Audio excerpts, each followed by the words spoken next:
घमंडी बेटा। एक गांव था जहां एक मेहनती और ईमानदार किसान रामू अपनी पत्नी सीता और बेटे विक्रम के साथ रहता था। रामू की आमदनी बहुत कम थी, लेकिन वह अपनी मेहनत से अपने परिवार का पेट पालता था। सीता सब्जी और फल बेचकर उसका हाथ बटाती थी।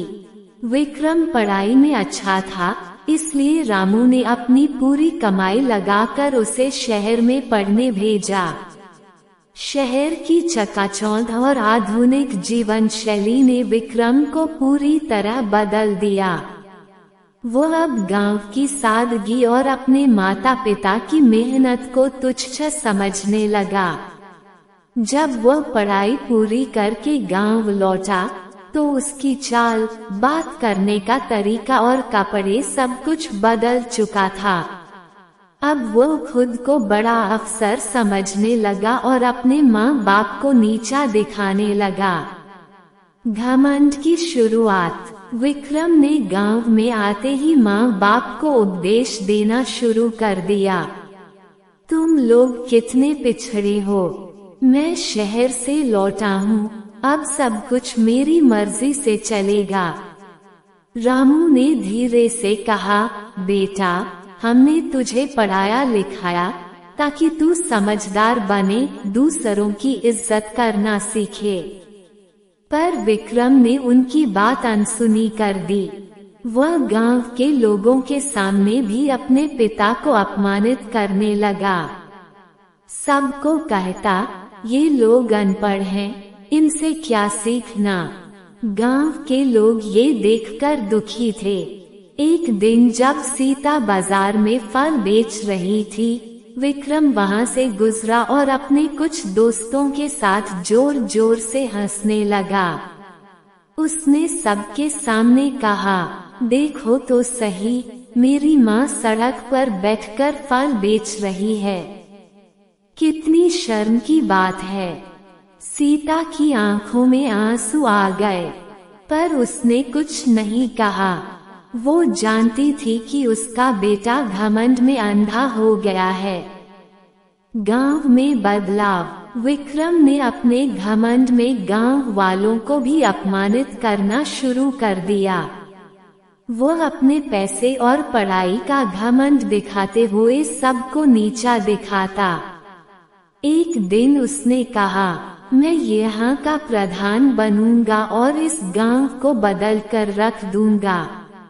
लेकिन गांव वालों ने उसका समर्थन नहीं किया।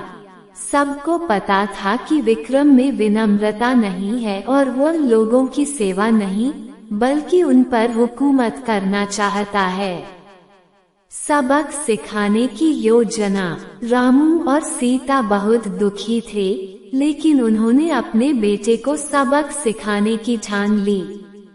उन्होंने गांव के बुजुर्गों से बात की और एक योजना बनाई। एक दिन गांव में मेला लगा। सब लोग वहां एकत्रित हुए। गांव के प्रधान ने एक प्रतियोगिता का आयोजन किया।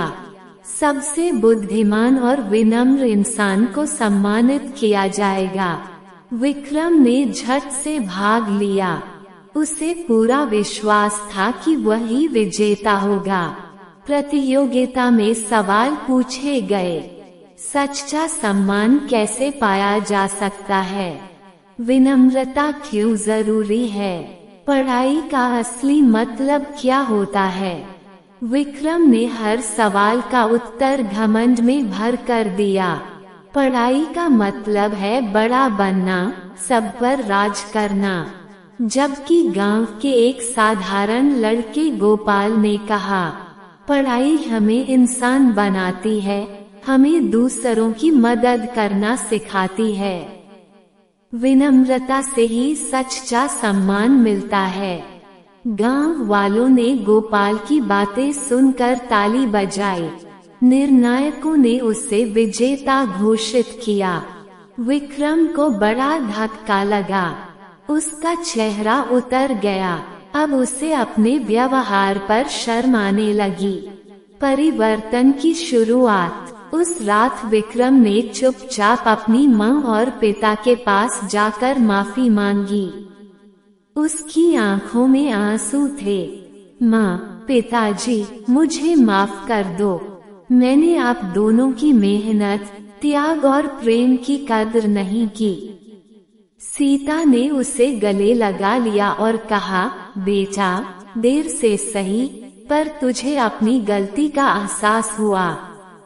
विक्रम ने अगली सुबह से ही गांव के बच्चों को मुफ्त पढ़ाना शुरू किया। उसने माँ के साथ फल बेचना भी शुरू किया, ताकि समाज को ये संदेश मिले कि कोई काम छोटा नहीं होता।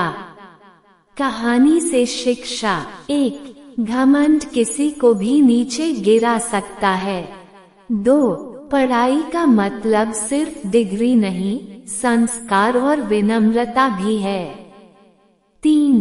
माता पिता का सम्मान सबसे बड़ा धर्म है। 4.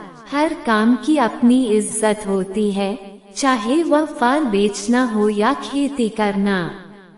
5. समाज सेवा और सच्ची विनम्रता ही व्यक्ति को बड़ा बनाती है। निष्कर्ष: घमंडी बेटा की यह कहानी हमें ये सिखाती है कि शिक्षा तभी सार्थक होती है जब उसमें विनम्रता और सम्मान जुड़ा हो। माता पिता की मेहनत और त्याग को कभी नजरअंदाज नहीं करना चाहिए, क्योंकि वही हमारी असली पूंजी होते हैं।